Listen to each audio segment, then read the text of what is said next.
Have you ever had a problem that you know you need to deal with, and you think you know what the solution is, only to find out the solution is not what you thought it was? I was driving our car one time, and the check engine light comes on. The glowing light of doom on your dashboard. And if your check engine light comes on and you're me, you instantly start panicking. You start to freak out. Because your brain immediately goes to, the engine is probably melting. This is the beginning of a $3,000 repair. I am legally required to panic. This is not good. And so I do what any rational person would do. I pull over to the side and I pop the hood. I go over and I look at the engine, pretending like I know what I'm looking at. I do it all the time. But I think I know what the problem is. And so I take the car to the mechanic. And I'm fully prepared to hear this devastating news. The mechanic takes a look at the engine. He walks around to the side. He walks over to the gas cap. He tightens it and says, "You're good." The engine light came on because the car thought that I was leaking fumes. I didn't need a brand new engine. I just needed to tighten the gas cap. That's a pro tip, just in case. And for us, when the check engine light comes on in our lives, when suffering starts to come in, a lot of times we think we know what the solution to our suffering is. But oftentimes it's actually something else. I think I've accurately assessed the situation and I know what needs to be done. And so I go to my bag and I think, okay, I'm suffering. What tools do I use to deal with this? Well, I go to the tool of more control. I go to the tool of more knowledge. I go to the tool of more effort. Because what suffering does, and it has the ability to do, is make us feel completely powerless. It makes us feel empty. It makes us feel out of control. And so we go to the bag thinking, okay, if I just get those tools, I'll feel better. But Peter doesn't want us to control like Christ. He wants us to love like Christ. That's the next thing in the bag.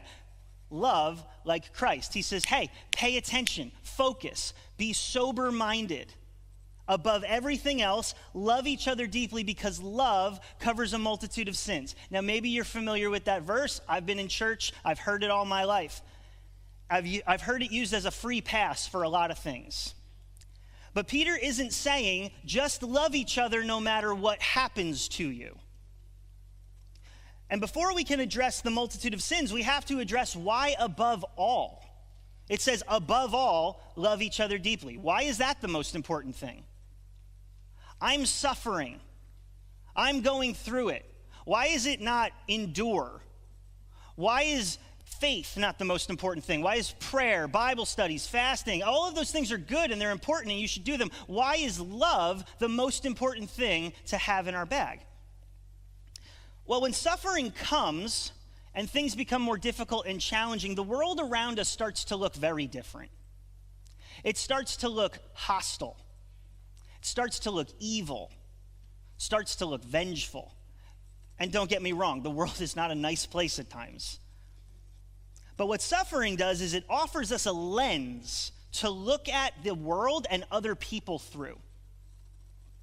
It puts a lens on everything, and it offers us a tool in our bag called self-pity.